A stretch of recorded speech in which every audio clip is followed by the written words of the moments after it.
tableau, c'est un des premiers de l'école, c'est un des 2 premiers de l'école. Et ça, c'est un message utile pour l'environnement. Le vidéoprojecteur a été changé. Avant, j'avais un autre. Ouais. Et donc, ça fait combien de temps que vous l'avez? Je ne sais plus. Je ne sais pas, ça fait, je sais pas, 8 ans, 9 ans. Ah ouais. Ah oui, ça fait Ah oui, on est depuis, toutes les classes primaires sont équipées depuis 4-5 ans ici. D'accord. Ouais. Alors tu vois, prochain jeu, c'est travailler sur le mobilier pédagogique. Comment ça a travaillé? Voilà, il y a déjà un magnétique qui a été fait, oui. Sur le mobilier. Ouais, on commence à se positionner sur ça aussi, parce que c'est important, c'est les pratiques interactives, etc. Ouais. Maintenant, on a une équipe pédagogique ici d'enfer sur le... Mais en fait, ce n'est qu'un outil, c'est ça qui est important. C'est pas la finalité. Et est-ce que ça vous amène à repenser votre pédagogie ou repenser... c'est-à-dire, par rapport à ce que Jean-Pierre vient de dire, c'est-à-dire que c'est qu'un outil. Dans quelle profondeur ça transforme la manière dont vous enseignez ou dans la manière dont vous interagissez avec la classe, le fait d'avoir un tableau numérique plus qu'un tableau classique? C'est plus c'est un outil dans le sens où justement tout ce qui est images, vidéo, son, c'est vraiment accessible.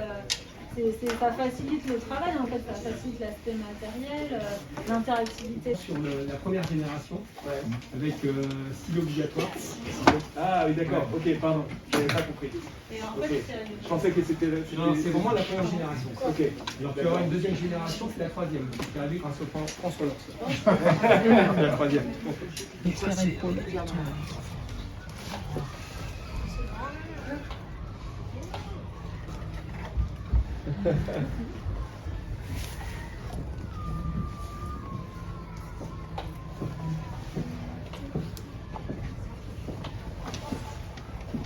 Bravo. Bravo.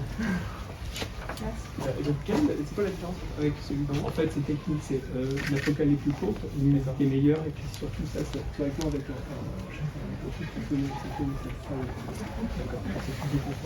Et ça change votre manière d'enseigner?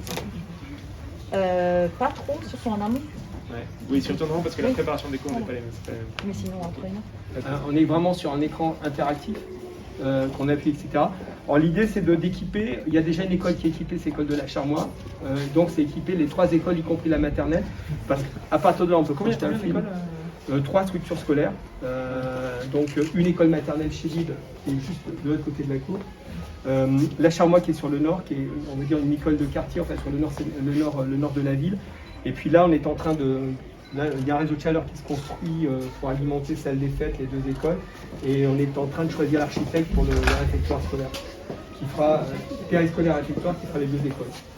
Et donc la salle polyvalente, l'idée c'est d'équiper le plus possible pour qu'on puisse faire des lieux d'animation, toujours avec l'antienne que ce n'est qu'un outil, c'est pas la fin, etc. C'est un équipement qui est de l'école, d'accord, mais qui n'est pas que à disposition. Si, c'est la salle polyvalente de l'école. D'accord, ok, c'est que de l'école. Ok, pas que de l'école, que de l'école. Ouais, et donc là, globalement, pour l'instant, elle vient juste d'être connectée parce qu'elle est arrivée avec les problèmes de retard de matériel. Donc il n'y a pas eu encore la formation aux équipes pédagogiques.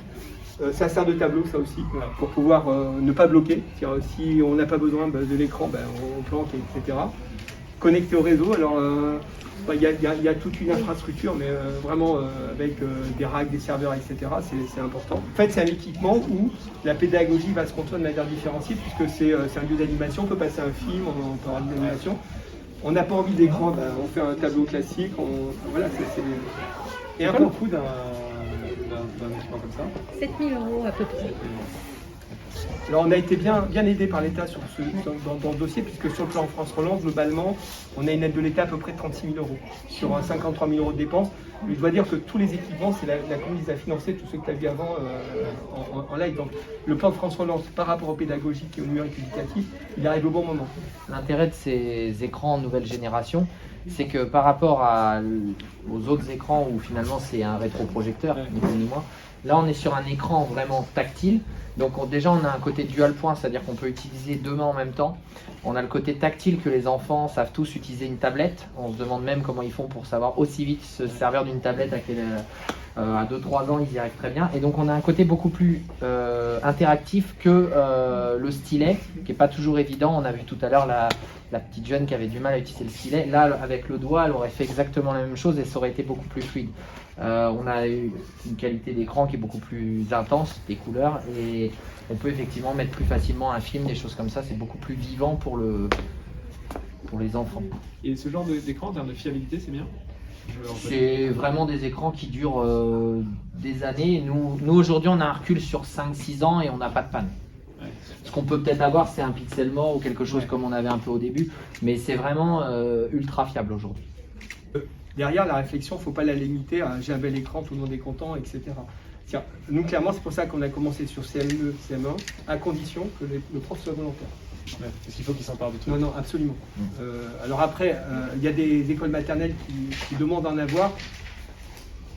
On suit la volonté, mais moi je suis très réservé.